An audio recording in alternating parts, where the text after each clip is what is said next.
Didik TV KPM. Assalamualaikum dan salam sejahtera kepada semua calon-calon SPM 2021 yang sedang menonton di rumah sekarang. Apa khabar adik-adik? Seperti biasa anda sedang menonton Sukses SPM 2021 Pecutan bersama saya Syamira Nazir, di mana pada hari ini Kak Mira akan temankan anda semua selama 1 jam. Dan untuk hari ini kita akan fokuskan bagi teknik menjawab mata pelajaran Prinsip Perakaunan Kertas 1. Ini merupakan sebuah mata pelajaran elektif dan untuk hari ini kita bawakan kepada anda seorang guru yang sangat berpengalaman dan luas ilmunya di dalam mata pelajaran ini. Siapakah beliau? Ayo kita saksikan Prof. The Guru.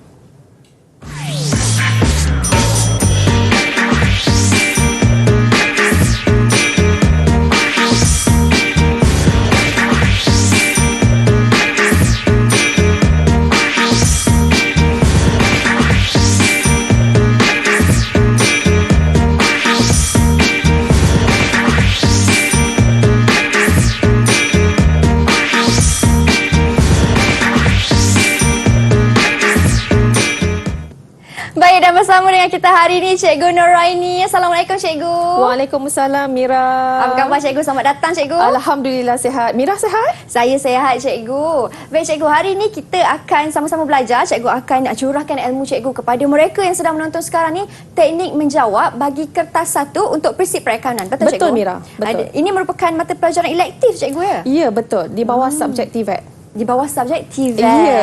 Dan saya yakin sebenarnya ada rahsia macam mana kita nak tackle setiap satu soalan bagi mata pelajaran ini. Betul Mira. Jadi silakan Cikgu Nuraini untuk kongsikan kepada semua calon SPM yang sedang menonton di rumah. Terima kasih banyak-banyak Mira. Assalamualaikum semua.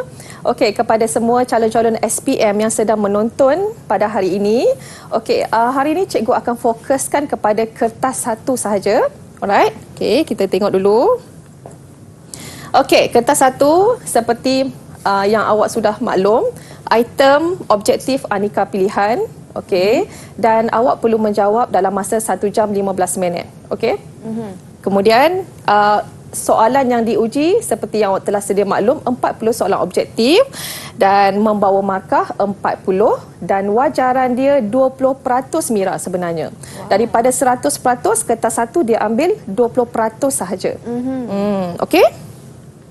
Seterusnya, apa aspek yang diuji dalam kertas 1? Okey, pertama, dia menguji pengetahuan awak semua. Pengetahuan yang awak belajar daripada tingkatan 4 bermula daripada pengenalan kepada perakaunan sehingga kepada imbangan duga Mira. Murid-murid belajar 9 bab tingkatan 4. Kemudian di tingkatan 5 daripada analisis nisbah sehingga kos pengeluaran. Jadi untuk kertas 1, semua topik yang awak belajar tingkatan 4 dan tingkatan 5 akan diuji. Pengetahuan. Kemudian pemahaman, sama pemahaman mereka lah. Setiap bab, fahamkan bab itu akan diuji dalam soalan kertas 1. Dalam pelbagai bentuk soalan akan diuji Mira. Kemudian aplikasi. Ini penting. Apa yang awak dah faham, awak tahu, awak faham, awak boleh aplikasikan dalam soalan, awak boleh jawab dalam soalan itu. Okey. Apa yang cikgu nak tekan di sini pada hari ini adalah aras kesukaran murid-murid semua. Okey, 40 soalan dipecah kepada 5 nisbah 3, nisbah 2 Mira. Maksudnya murid-murid, kalau 5 ni, kalau kita ada 40 soalan Mira, 20 soalan adalah aras rendah murid-murid semua.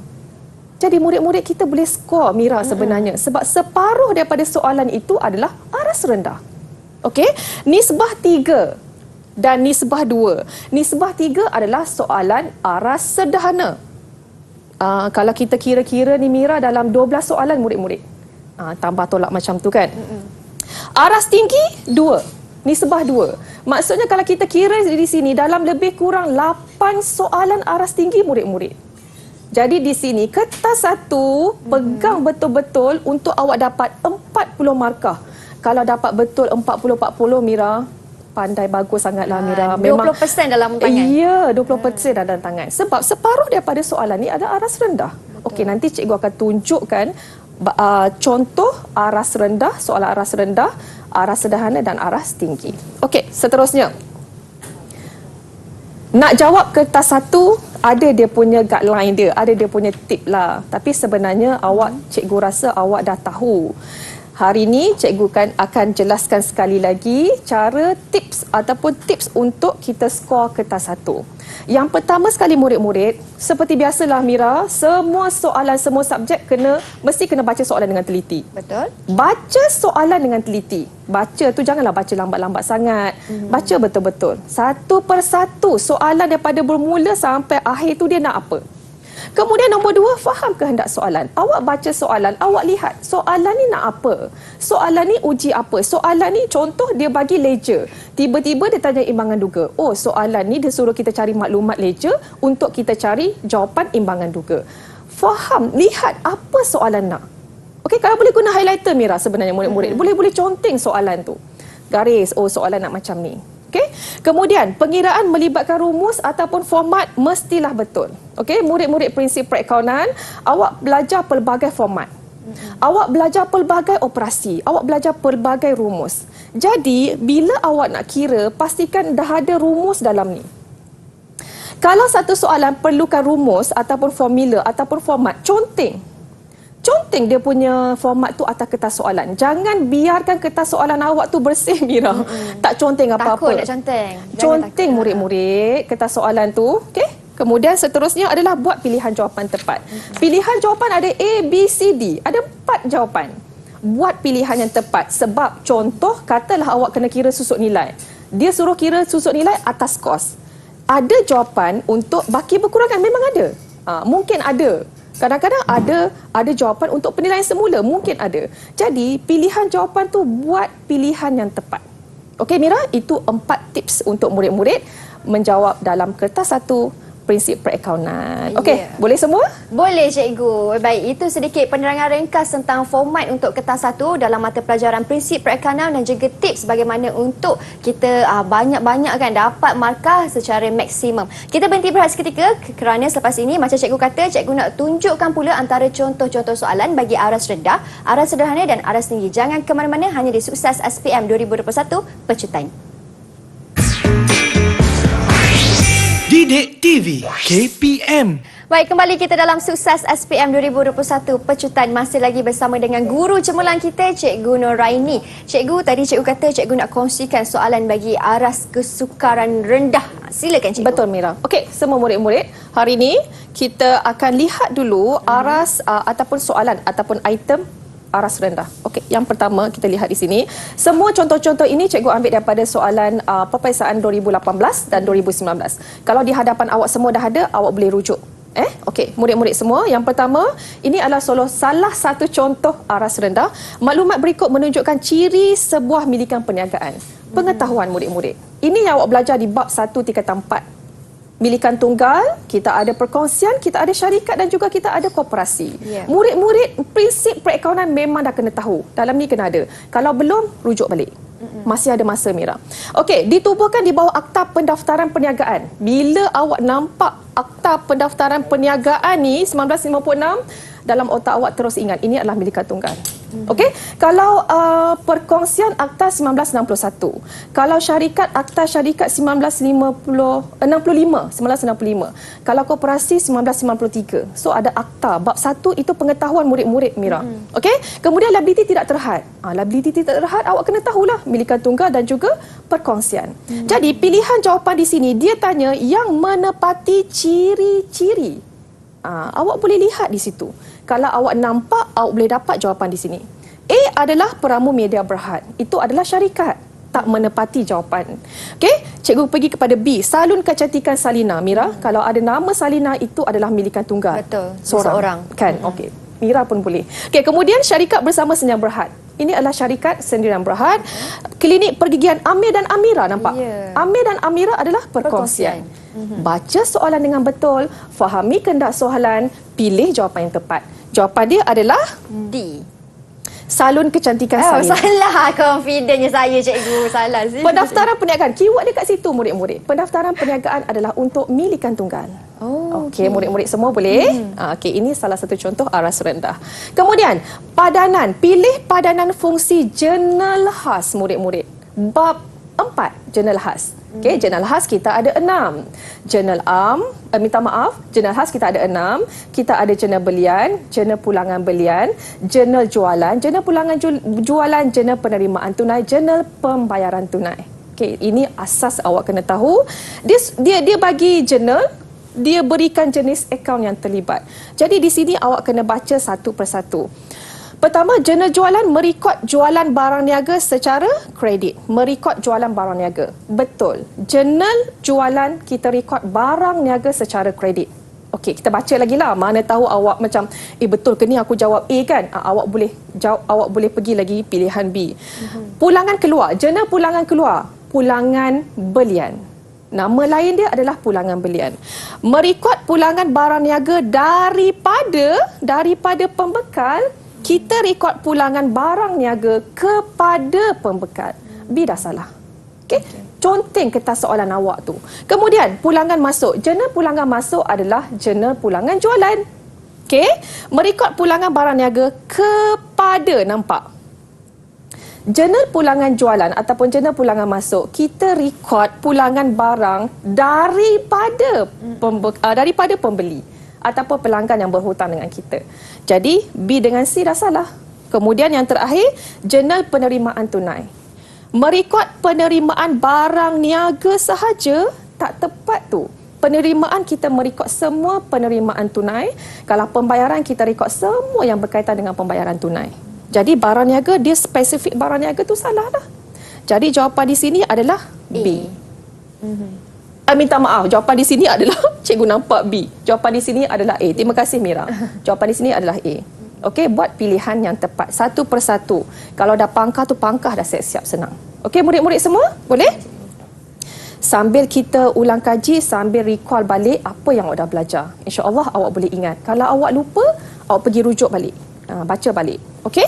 Seterusnya kita pergi kepada dia berikan jurnal berikut. Jurnal berikut. Dia tak cakap jurnal apa lagi. Daripada perniagaan TL Enterprise. Okey? Dia berikan tarikh 2018 Ogos 1. Nampak? Ogos 1. Kemudian keterangan di sini dia tulis aset dan modal pada tarikh ini. Mesti awak mesti pernah kita recall balik. Pernah buat record macam ni. Soalan dia tanya, apakah jenis urus niaga yang direkodkan dalam jurnal am? Ini adalah jurnal am. Okey, format dia ada debit, kredit. Format jurnal awak kena tahu. Sekarang dah kena tahu dah format sebab ada banyak format Kemudian awak lihat di sini. Ini adalah catatan pada 1 Ogos. 1 Ogos merupakan catatan pembukaan. Masih ingat lagi awak buat kerja khusus? Masih ingat lagi awak rekod kitaran perakaunan dokumen? Catatan pembukaan terbahagi kepada 2. Ada 2, Mira. Pertama, perniagaan itu baru memulakan perniagaan. Jadi keterangan di sini adalah memulakan perniagaan. Yang kedua adalah meneruskan perniagaan.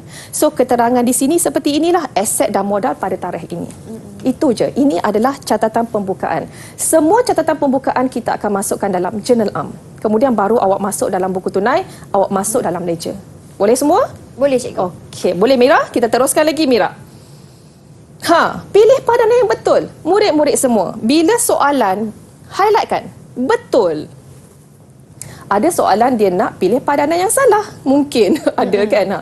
Jadi, baca soalan dengan teliti, highlightkan apa soalan nak. So, kita lihat satu persatu lah. Bila awak lihat di sini, dia punya pilihan jawapan, ada urus niaga, ada analisis pembayaran. Ini adalah buku tunai runcit. Awak mungkin dah nampak tak? Ini buku tunai runcit. Ya, buku tunai runcit dia ada analisis pembayaran yang menguji murid-murid. Dia bagi urus niaga, dia tanya analisis pembayaran apa? Di sini awak kena tahu. Pertama, baiki kenderaan. Baiki kenderaan, betul ke analisis pembayaran dia tambang? Tak tepat, salah. Okey, baiki kenderaan, analisis pembayaran tu kita masuk dalam belanja am ataupun belanja pejabat. Lagi, mengirim bungkusan. Betul ke analisis pembayaran dia alat tulis? Awak boleh conteng-conteng dekat sini. Mengirim bungkusan, kita tak masuk dalam alat tulis. Kita masuk dalam belanja pos. Pos punya. Analisis pembayaran pos. Okey. Kemudian membeli sampul surat. Pelbagai. Betul ke analisis pembayaran ni pelbagai? Murid-murid semua, analisis pembayaran pelbagai ni untuk yang belanja-belanja kecil yang jarang berlaku. Contoh, cikgu bagi contoh seperti pekerja dia nak pinjam duit. Contohnya pekerja nak pinjam RM50. Pekerja kedai awak, mungkin dia tak ada duit, dia nak pinjam sekejap RM50 dalam bulan itu. Jadi kita gunakan tunai runcit bagi kepada pekerja. Jadi pelbagai ni untuk belanja yang kurang, yang jarang sangat berlaku lah. Jadi membeli sampul surat kita tak boleh masuk dalam pelbagai, kita masuk dalam pos. Kalau tak ada dalam pos, kita boleh masuk dalam alat tulis. Utamakan dulu pos. Kalau tak ada pos, kita boleh masuk dalam alat tulis. Alat tulis tak ada cikgu, kita boleh masuk dalam belanja pejabat. Kita lihat soalan tu dia berikan pos. Kalau dia beri pos, kita masuk dalam membeli sampul surat ini dalam pos lah, belanja pos. Lihat kepada soalan lah. Kemudian belanja minuman. Ya, belanja minuman kita masukkan dalam belanja am. Kadang-kadang analisis pembayaran belanja minuman tu dia dah letak siap-siap minuman. Kalau ada minuman, kita masuk dekat minuman Mira. Tapi soalan ni dia tak bagi minuman, dia bagi belanja am atau belanja pejabat, kita masukkan dalam belanja pejabat. Okey, murid-murid boleh semua. So jadi awak analisis kat sini Jawapan dia adalah D, Mira. Boleh semua? Boleh, cikgu. Seterusnya, dokumen. Okey, dokumen. Awak buka balik buku teks, awak lihat satu persatu dokumen tu. Dokumen ni fungsi apa, fungsi apa, fungsi apa. Okey, pilih dokumen yang akan direkod dalam buku tunai runcit. Buku tunai runcit ni kita rekod belanja kecil-kecilan yang kerap berlaku. Setiap organisasi ada buku tunai runcit. Okey, awak rujuk balik untuk dapat info yang lebih.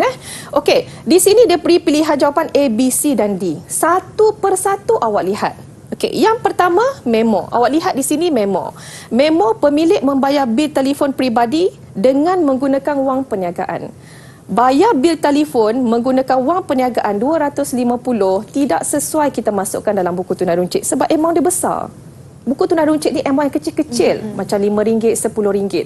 Jadi kita gunakan buku tunai. So A tu salah lah, tak tepat. Kemudian B, voucher pembayaran. Kita bayar gaji, tengok. Gaji tak sesuai kita masuk dalam buku tunai runcit. Amount dia nampak Mira, 900. Jadi kita masuk dalam buku tunai. Jadi B jawapan dia tak tepat juga. Kita lihat satu lagi C. C, kita beli barang niaga. Murid-murid, beli barang niaga, beli aset, bayar belanja operasi perniagaan tak sesuai masuk dalam buku tunai runcit Mira sebenarnya. Sesuai masuk dalam buku tunai. Okey? Jadi, so C tu pun dah salah. Jawapan dia adalah D. Awak lihat di sini. Kenapa? Kita beli pen, kita beli kertas. Jadi, analisis pembayaran kita boleh masuk dalam alat tulis. Buku tunai runcit nilai dia berapa? RM25 sahaja. So, jawapan dia D lah. Jumlah yang kecil lah, cikgu Ya. Buku tunai runcit untuk pembayaran kecil-kecilan sahaja yang kerap berlaku lah. Okey, jadi murid-murid semua boleh? Soalan seterusnya. Tengok. Item manakah yang menambah? Awak highlight menambah. Tambah ikuti pemilik. Murid-murid, ikuti pemilik ni adalah modal. Apa yang menambahkan ikuti pemilik? Lihat pilihan jawapan di sini. Masih ingat lagi modal awal? Cikgu buat ni modal awal tambah sama-sama dengan cikgu. Tambah untung bersih tolak bilan. Kita akan dapat modal akhir. Sekiranya perniagaan tu rugi, kita tolaklah. Okey. Di sini, apakah item yang mengurangkan? Awak lihat di sini. Belanja. Belanja mengurangkan modal. Sebab bila kita nak dapat untung bersih, hasil tolak belanja. Belanja mengurangkan modal. Okey, soalan dia nak menambahkan modal. Ambilan adalah catatan kontra kepada modal. Jadi, ambilan mengurangkan modal perniagaan. Tak tepatlah. Rugi bersih memang mengurangkan modal. Jawapan dia adalah ya, modal tambahan. Modal tambahan menambahkan modal. Okey? So, jawapan dia adalah D. Boleh semua? Boleh, cikgu. Okey, kita recall balik semua. Apa Apakah butiran yang akan menyebabkan penambahan kos? Penambahan kos belian. Butiran yang menambahkan kos belian. Murid-murid, ini lebih kepada format akaun perdagangan dan untung rugi. Bagaimana awak dah dapat kos belian? Belian, tolak pulangan belian, awak akan dapat belian bersih. Selepas belian bersih, kita ada 4 kos yang akan menyebabkan kos belian bertambah.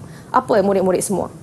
Ya, insurans atas belian, angkutan masuk, duti atas belian dan juga upah atas belian. Empat kos ni akan menambahkan kos belian. Jadi, pilihan jawapan di sini dia berikan angkutan masuk tak tepat. Angkutan masuk adalah belanja. Kita masuk dalam belanja operasi perniagaan. Angkutan keluar, minta maaf, angkutan masuk, minta maaf saya nampak angkutan keluar. Angkutan masuk menambahkan kos belian. Betul. Angkutan keluar adalah belanja. Kita tak masuk dalam kos belian, Mira. Angkutan masuk, kita masuk dalam kos belian. Angkutan keluar kita letak dalam belanja. Okey murid-murid, lagi. Duti atas belian. Ya, duti atas belian menambahkan kos belian. Okey, kita lihat kat sini pilihan jawapan dia 1, 3 Roman, insurans. Kalau dia tulis insurans atas belian, ya, dia menambahkan kos belian. Sekarang dia hanya tulis insurans. Itu adalah belanja operasi perniagaan. Tak masuk dalam kos belian. Boleh semua murid-murid? Boleh, jadi jawapan dia adalah 1 dan 1 dan 3. B, cikgu. Ya, cikgu tak letak jawapan kat sini. Cikgu pun baca jawapan macam awak semua. Ya. Okey, semua boleh semua murid-murid? Boleh, cikgu. Jadi maksudnya memang ada sedikit perbezaan lah antara insurans dan juga insurans atas belian. Betul, betul. Kena berhati-hati murid-murid. Jangan rasa cakap insurans, okey, pejam mata terus tanda. Kesilapan kecil tu yang kita tak nak kan. Kerana dia boleh menyebabkan kerugian pada markah kita. Kita berhenti berehat seketika, cikgu. Kita kembali selepas ini. Anda di rumah jangan ke mana-mana. Didik TV KPM. Baik, calon SPM semua masih bersemangat ke belum lagi ni? Come on, kita kena bersemangat untuk sama-sama kita pecut dengan Cikgu Noraini dalam mata pelajaran prinsip perakaunan. Sekarang ni Cikgu nak sentuh pula bagi soalan aras sederhana, Cikgu. Ya, betul Mira. Silakan Cikgu. Okey, murid-murid semua, sebentar tadi kita bincang soalan aras rendah. Okey, sekarang kita lihat aras sederhana. Okey, dia lebih kepada awak pengetahuan, pemahaman dan juga aplikasi awak sendiri. Okey, situasi berikut berlaku dalam akaun untung rugi.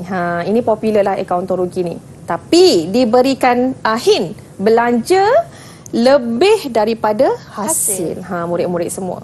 Jadi soalan, kesan situasi tersebut akan menyebabkan perniagaan memperoleh. Lihat pilihan jawapan. Rugi kasar, untung bersih, rugi bersih. Yang ni awak memang kena tahulah. Okey? Jadi bila belanja melebihi hasil, Mira, Mira rasa macam mana? Belanja melebihi hasil, untung ke rugi, Mira? Itu memang sah-sah rugi tu, Cikgu. Ya, sah-sah rugi. Jadi pilihan jawapan di sini awak jangan ambil kasar. Sebab akaun untung rugi dia untuk mencari rugi ataupun untung bersih. Jadi bila melebihi hasil, rugi bersih. Baik. Awak boleh dapat cepatlah, boleh dapat jawapan kat sini cepatlah. Sebab kalau awak dah nampak, awak faham, awak boleh jawab dengan mudah soalan ni. Okey, seterusnya. Maklumat berikut menerangkan tentang sistem dalam perakaunan. Buku X merekod semua jenis urus niaga perniagaan secara tepat dan bersistematik menggunakan sistem Y. Kita rekod dalam akaun menggunakan sistem catatan bergu, murid. Tak ada sistem lain dah. Debit apa, kredit apa. Jadi Y ni adalah sistem catatan bergu. Awak lihat pilihan jawapan. Apakah X dan Y? Lihat kehendak soalan nak apa. Okey, kalau awak lihat di sini Y, catatan tunggal, sistem investment berterusan, sistem catatan bergu. Jawapan dia ada satu je kat sini, Mira. Betul. Awak dah boleh jawab C kalau awak tak nak baca X. Tapi cikgu explain lah juga di sini. Okey, buku X yang merekod semua jenis urus niaga. Ledger lah. Kita rekod semua urus niaga ke dalam ledger. Bila kita masuk dalam buku catatan pertama, kita post ke ledger. Setiap urus niaga, awak kena tahu apa akaun yang didebitkan, apa akaun yang dikreditkan. Supaya awak punya imbangan juga akan tepat, Sama. balance. Okey, jadi jawapan di sini adalah C lah. Baik. Boleh murid-murid semua? Boleh cikgu. Okey, seterusnya kita pergi lagi. Pilih padanan yang betul. Padanan yang betul pula. Highlight kat sini betul. Dia berikan akaun yang terlibat, dia berikan jenis akaun dan dia berikan baki. Okey, setiap akaun dia ada baki BB dia di sebelah mana. Asset baki BB dia berada di sebelah debit. Liability baki BB dia berada di sebelah kredit. Itu kena tahulah murid-murid semua. Alright, kita lihat satu persatu. Faedah atas pinjaman. Faedah atas pinjaman adalah belanja. Kenapa dia letak aset? Salahlah dekat sini dah. Okey, commission. Commission kadang-kadang dia ada commission diberi, Mira. Kadang-kadang dia ada commission diterima. Jadi kita lihat pilihan jawapan. Kalau dia letak commission ni belanja, kenapa kredit? Belanja debit. Kita rekod di sebelah debit. Jadi salah dah jawapan juga di sini. Cepat sikit kalau boleh menjawab. Cakap dalam hati ni bila nak jawab soalan supaya awak nampak soalan. Akaun belum bayar. Akaun belum bayar, liability. Kenapa liability debit? Kita rekod semua hutang di sebelah kredit. Nampak? Faedah atas simpanan tetap hasil betul. Jawapan dia adalah D. Okey, boleh semua murid-murid satu persatu. Kita pergi lagi. Okey. Dia bagi satu akaun di mana daripada perniagaan Daniel.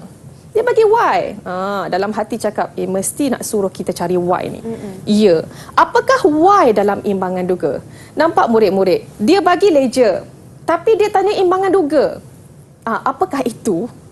Jadi di sini awak kena cari berapa angka imbang. Berapakah baki HB, berapakah baki BB bagi soalan perniagaan Daniel ini. Pertama sekali awak lihat, bila kita rekod belian di sebelah kredit, maksudnya ini adalah akaun belum bayar. Belian secara kredit kita masuk dalam akaun belum bayar. Jualan secara kredit akaun belum terima. Itu kena tahu. So pilihan jawapan A dengan B dah boleh buang dah. Jangan tengok dah. Okey? Persoalan di sini, ni amount mana ni? Yang ni ke yang ni? Awak kira lah. Boleh Mira kira dengan cikgu sekarang? Boleh cikgu. Okey, Mira ambil 6,000. Sekarang cikgu nak imbangkan akaun Okey, belah mana yang paling besar? Kita ambil 6,000. Okey, kita samakan kedua-dua dulu. Okey Mira, 6,000. Kita cari angka imbang. Tolak 420. Boleh tak Mira? Tolak 420. Boleh cikgu. Awak pun sama-sama dengan Mira. Berapa Mira? Murid di rumah pun sama juga. Kita akan dapat 5,580 cikgu. 5,580. Tulisan cikgu cantiknya. 5,580. Jadi ini adalah angka imbang pada akhir bulan Januari. Nampak tak cikgu buat macam ni?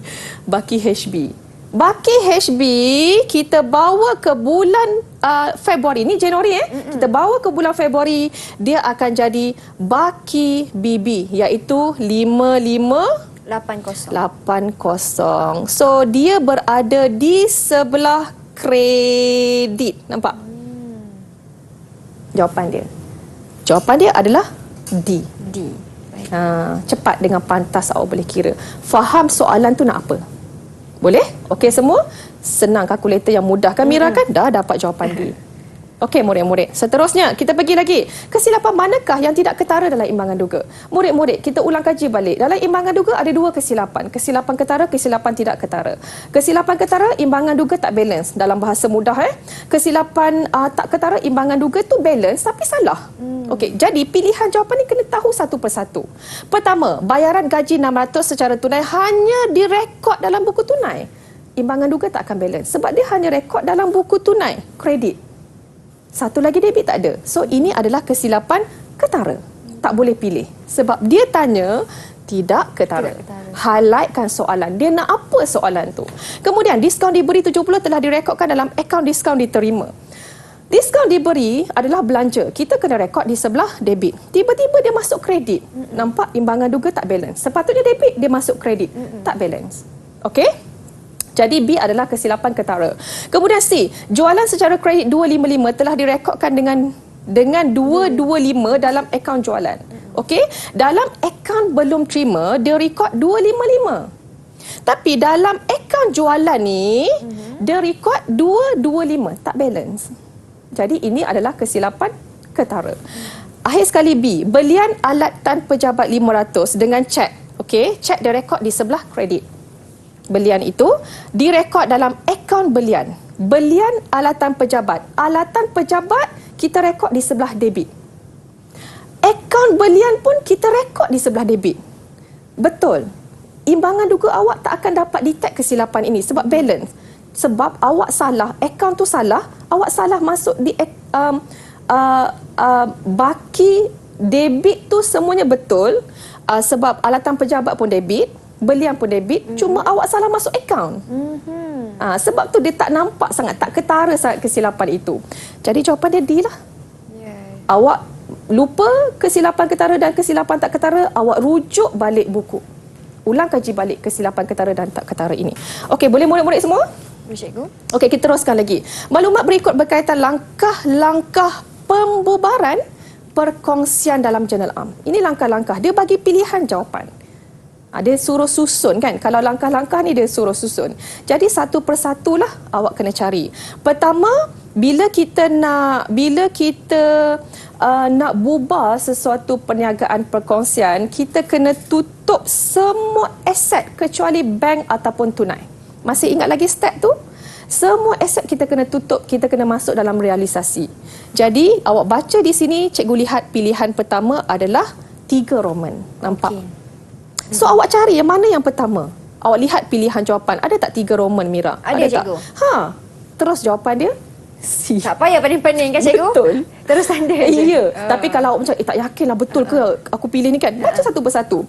3 Roman, kita tutup semua aset, masuk dalam realisasi. Kemudian kita baca, kita buat apa? Merekod penerimaan tunai daripada penjualan aset. Semua aset yang kita jual, kita masuk dalam akaun bank. Dan juga belanja realisasi kita bayar pun, kita masuk dalam debit realisasi. Akaun realisasi kita masuk di sebelah debit. Okey? Kemudian lagi, merekod pembayaran. Mana-mana hutang yang kita ada, kita bayar semua. So, yang terakhir adalah merekod pembayaran balik modal. Bila kita dah dapat untung ataupun rugi realisasi, kita akan masukkan dalam akaun modal setiap perkongsi. So, jawapan dia adalah C. Nasib baik dia buat 3 tu satu, Mira. Terus kita dapat jawapan dia C. Okey, murid-murid semua, boleh? Boleh, cikgu. Boleh pegang soalan arah sederhana ni? Okey, seterusnya. Kita pergi lagi, Mira. Maklumat berikut adalah baki yang diambil daripada buku perniagaan wadah hakiki enterprise pada suatu tempoh perakaunan. Murid-murid akaun ni dah biasa lihat aset dan liability. Benda tu bukan luar biasa sangatlah. Berapakah modal awal jika perniagaan mengalami kerugian? Dia beri, nak suruh awak kira ni. Nampak? Kerugian pula 5950. Modal awal tu, Mira. Dia nak modal awal. Okey, murid-murid semua. Kalau awak baca satu soalan, ini lebih kepada pengiraan modal. Okey, bagaimana kita nak cari modal awal, modal akhir dan sebagainya. Soalan dia berikan ni, ini adalah aset akhir. Ini adalah liability akhir. Sebab soalan dia kata pada akhir suatu tempoh perakaunan. Okey, di sini awak boleh cari modal akhir. Betul tak semua? Okey, cikgu tunjuk di sini. Cara awak nak cari untung ataupun rugi bersih, kita ambil modal akhir. Mira boleh nampak ni semua? Boleh, cikgu. Nampak? Okay. Saya tengah tulis. Kita tambah ambilan. Okey. Kita dapat jumlah. Baik. Kita tolak modal awal. Kita tolak sekiranya ada modal tambahan, murid-murid. Kalau ada. Ini format yang penuh lah ya. Kemudian kita dapat untung ataupun rugi. Okey, murid-murid semua. Modal akhir dia berikan murid-murid. Ni, bagaimana nak cari modal akhir? Aset akhir tolak liability akhir. Okey, Mira, boleh tak tolong cikgu? Boleh, cikgu. Aset akhir 50,000, tolak liability akhir 17,590. Boleh tak? Boleh. Kita akan dapat 32,000. 32,000. 410, cikgu. 410. Nampak murid-murid, cikgu dah masuk.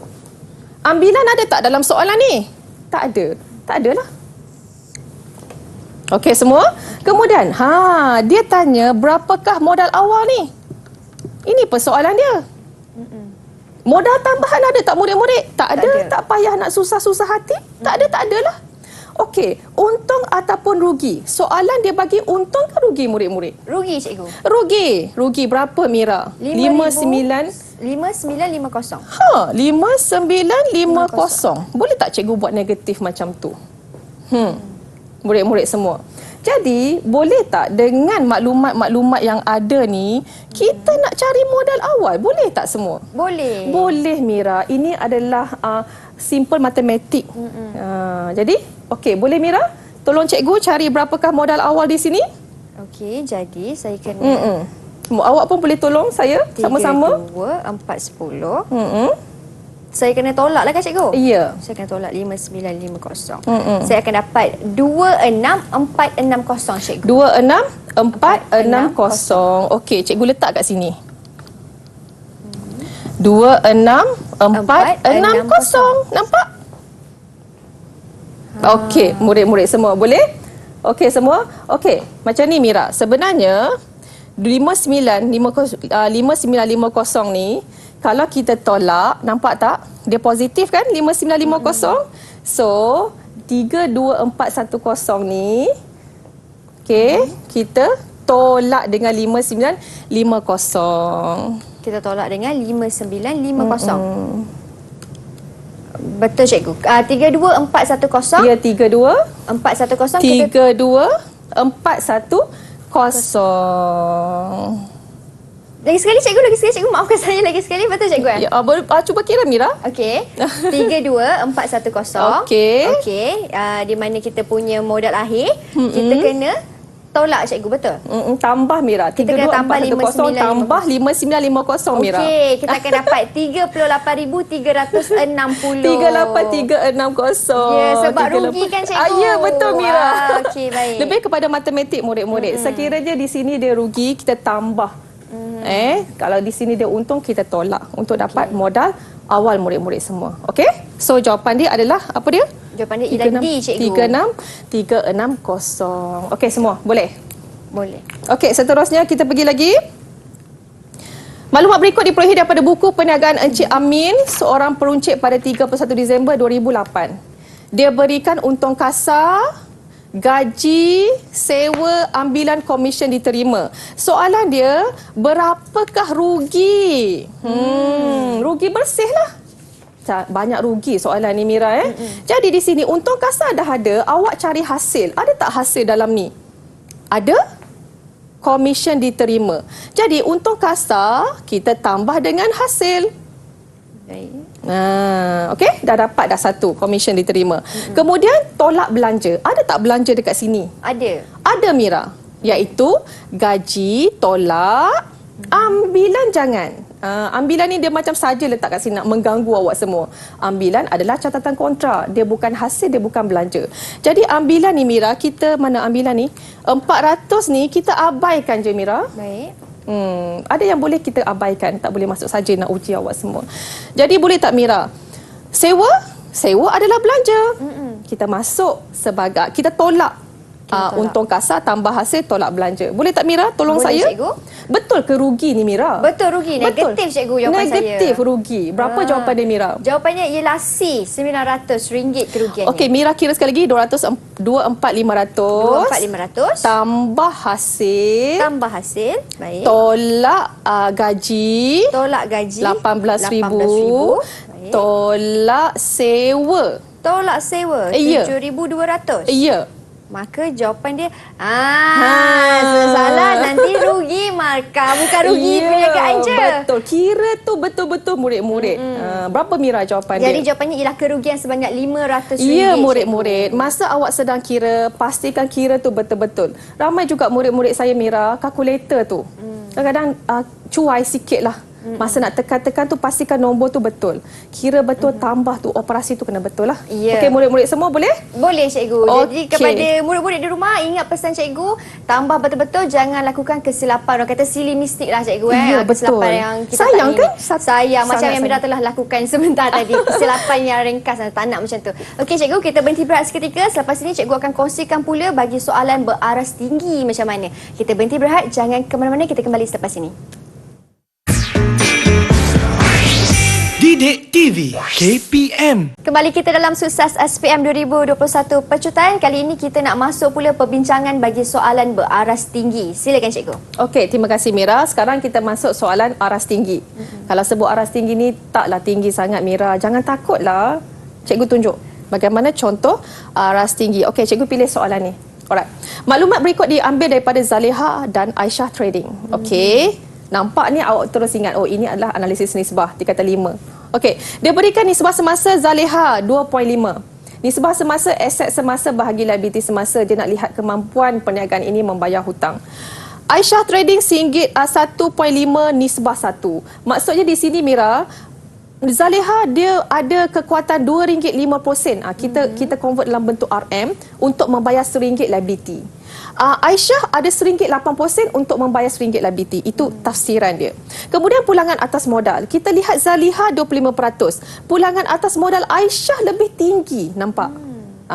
Boleh buat analisis dekat sini. Kemudian kadar pusing ganti inventory. Maksud di sini kadar pusing ganti dalam setahun berapa banyak, bahasa mudah berapa banyak pusing stok, berapa banyak pusing inventory dalam setahun. Ada perniagaan dia pusing sekali je. Ada perniagaan dia pusing 10 kali. Jadi di sini Zaleha 3 kali. Aisyah 5 kali. Nampak? Kita boleh lihat prestasi mana yang lebih baik. Tapi baca soalan dulu. Berdasarkan analisis nisbah ini, pilih pernyataan yang betul. Satu persatu. Awak kena tengok satu persatu lah. Okey? Pertama, perniagaan Zaleha lebih cekap. Lebih cekap menguruskan perniagaan berbanding Aisyah Trading. Rasanya macam Zaleha cekap lagi. Betul tak Mira? Aisyah Trading lagi. Aisyah Trading lebih cekap lagi cikgu. Aisyah Trading, perniagaan Zaleha lebih cekap menguruskan perniagaan berbanding Aisyah Trading. Aisyah Trading lebih cekap, betul tak? Betul. Pulangan atas modal dia okey. Dia punya pusing ganti inventory. Jadi maksudnya A ni tak tepat. Awak tengok satu persatu. Kemudian pelabur lebih berminat melabur dalam Zaleha. Mira rasa macam mana? Kalau pelabur lihat Zaleha kan Aisyah dia suka. Mestilah Aisyah cikgu. Aisyah pulangan atas modal dia tinggi. Jadi B tu tak tepat. Okey, bukan salah tapi tak tepat. Okey, kemudian Aisyah Trading tidak mampu membayar hutang jangka masa pendek. Aisyah Trading mampu. Dia ada RM1.80 untuk membayar RM1 liability. Dia mampu. Dia masih mampu untuk membayar. Bukan tak mampu, cuma kurang daripada Zaleha. Itu je. Kemudian keupayaan Zaleha membayar hutang jangka pendek adalah lebih tinggi berbanding Aisyah Trading. Ya, itulah yang betul. Zaleha lebih cepat jangka masa membayar hutang jangka masa pendek lebih tinggi. Ya, kemampuan dia dalam jangka masa pendek ni setahun murid-murid. Lebih tinggi daripada Aisyah. Betul. So jawapan dia adalah D. Nampak soalan aras tinggi di sini. Satu persatu kena analisis. Seterusnya, akaun belum bayar lagi. Ada lagi akaun. Okey, di akaun kawalan belum bayar diambil daripada Helmi Enterprise. Okey, dia berikan maklumat akaun belum bayar terus dalam ingatan awak, dia berbaki kredit. So segala penambahan berada di sebelah kredit. Segala pengurangan debit. Itu kena tahu. Soalan dia, berapakah baki 1 Ogos? Dia tanya baki pada bulan depan. Ni bulan Julai. Dia tanya baki pada bulan depan. Sekiranya dia ada bagi maklumat pula Mira. Awak kena masukkan 2,100 ke dalam akaun kawalan ni dulu. Masukkan dulu, cari baki HB, dapat baki BB. Itu je sebenarnya. Jadi di sini murid-murid, awak kena jelas bila kita, ni lebih kepada kitaran perakaunan lah murid-murid. Kita masuk dalam jurnal belian, bila post ke ledger, kita masuk dalam akaun pulang, akaun belum bayar. So, kita akan rekod di sebelah kredit. Betul tak murid-murid? Kita letak kat sini belian. Ini je maklumat dia berikan. Jadi, awak boleh cari angka imbang lah. Berapa baki yang perlu kita bawa ke bulan depan, Ogos. Jadi, boleh tak Mira? Kita kira, Mira pun dah cepat. Nampak. Mira pun dah nampak macam mana nak cari jawapan soalan ni. Macam mana Mira? Pertama sekali, kita cari bahagian mana ni kredit, ini debit, bahagian mana jumlah dia besar? Bahagian kredit cikgu. Okey, pandai. Berapa Mira? 9,200. 9,200. Murid-murid boleh kira sama-sama dengan Mira. Okey, cikgu samakan dia. Okey, kita nak cari angka imbang Berapakah baki HB? Okey, Mira boleh tak? 9,200, tolak 5,000, Baik. tolak 600, tolak 370.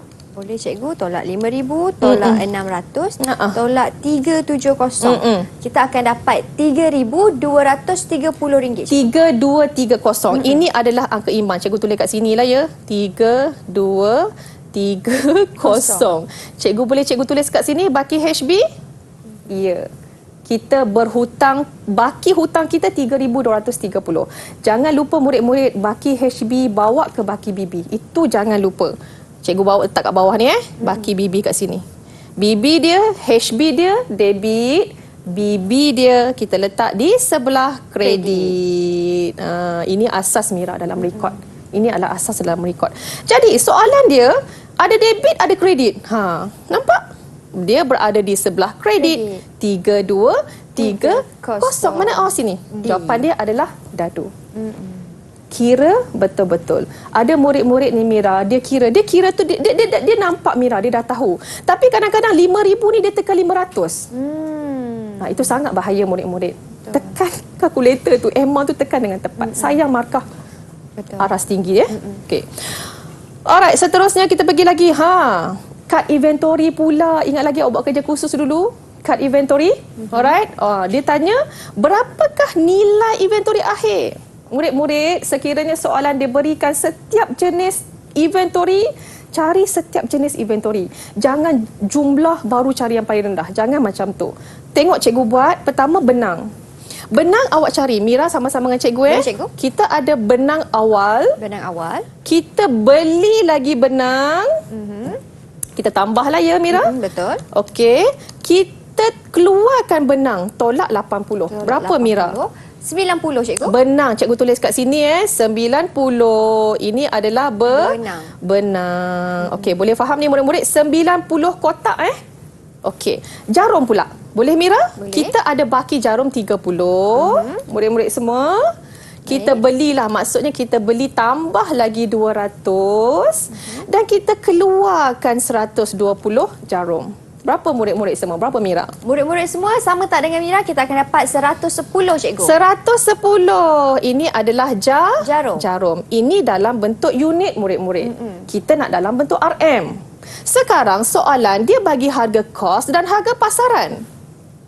Kita akan cari nilai yang paling rendah.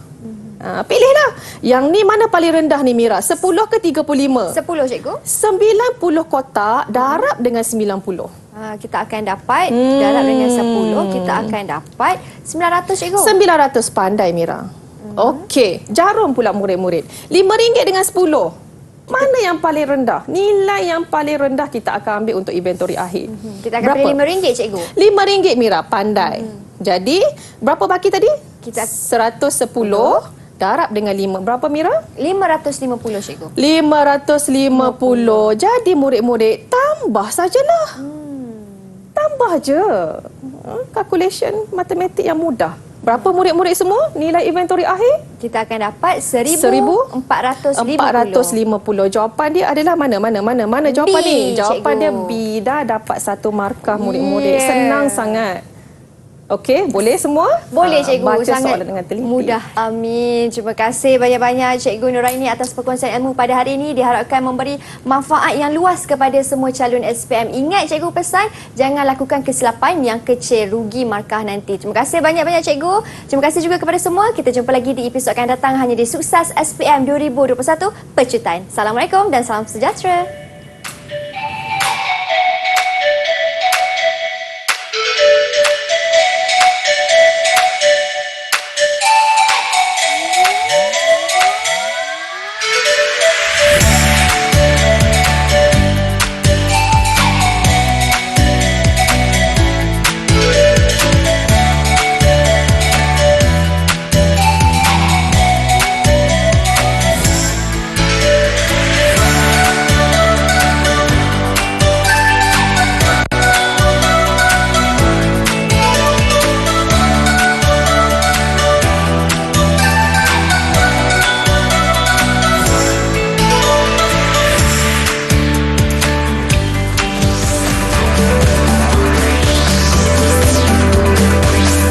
Didik TV KPM